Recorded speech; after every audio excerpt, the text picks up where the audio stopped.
Okay, so here we have the iPhone 5 and Nexus 4.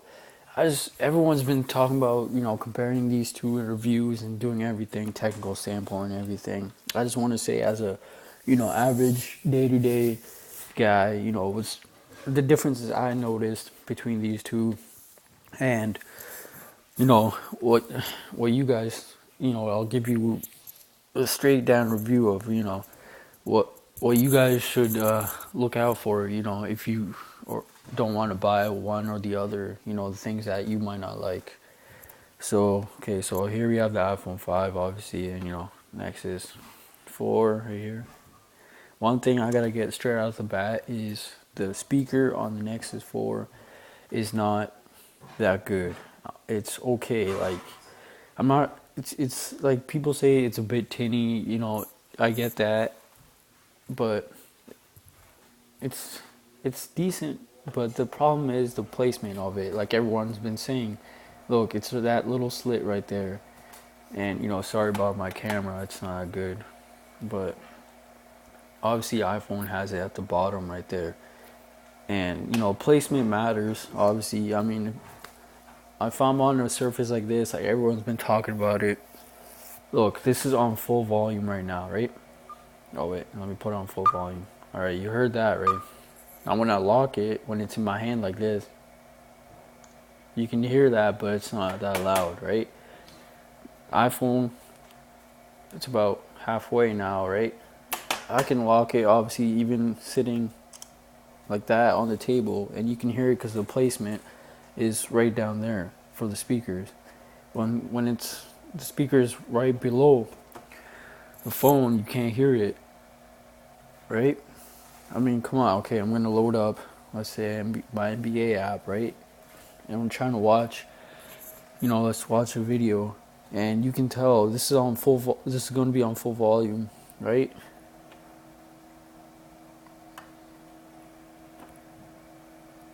And let's put it full all the way. You can hear it, but once I lift it, look what happens. And I'm holding it like this. If I hold it like this, you can hear how tinny and you know, like how uneven the sound is. Obviously, iPhone, I don't have to really point it out, but no matter how you hold it, the speaker is down there, so it'll be fine, even if it's on the table. That's one thing good about the iPhone. But then again, this is a $350 phone. Mine is a 16 gig version. So I mean, there's gonna be some differences, obviously.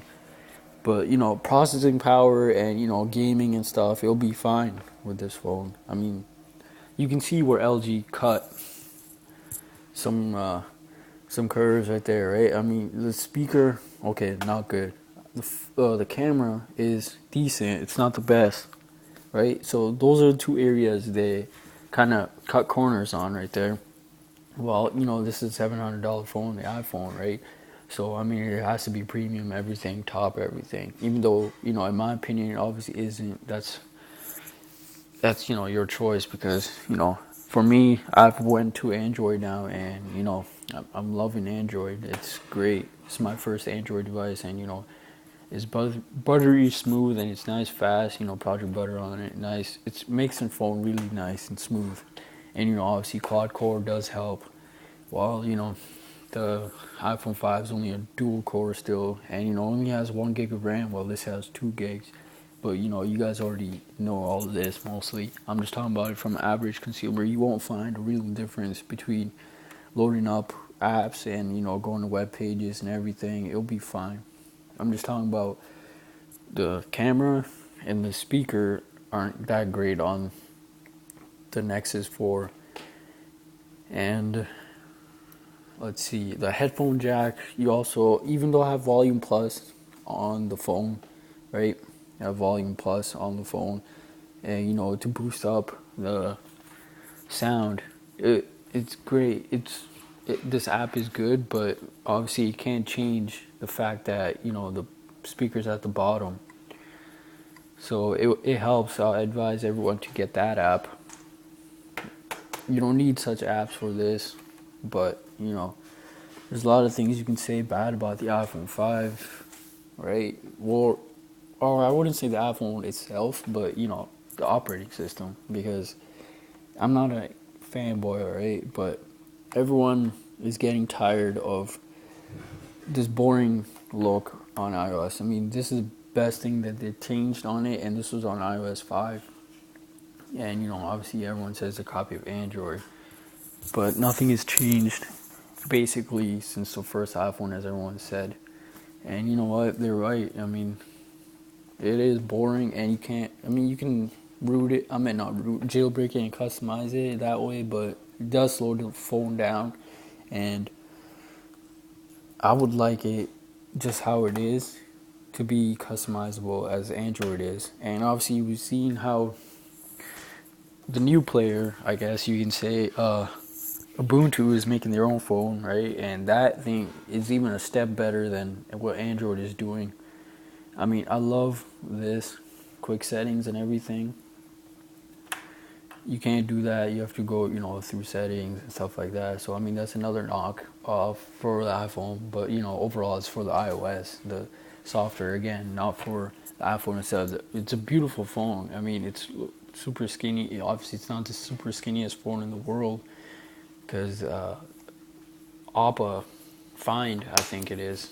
It's a Chinese Android phone. They have the skinniest phone, so Apple doesn't have the skinniest phone in the world. But I mean, come on, it is obviously skinnier than the Nexus, right? But I don't care about that much. That's up to you. If you care about a skinnier phone, even a smaller phone, if you say you can't reach the Nexus, even though I have naturally like normal, I guess maybe a bit bigger than normal hands, but I can pound basketball, I guess, and as my reference, and I can reach top left corner, everything on this phone, and without dropping it too. So that's up to you. If you want a smaller screen or bigger screen, right? And if you want obviously Android over iOS or not. So that's about it, guys. That's all I wanted to talk about. Thanks for watching, and catch you on the next one.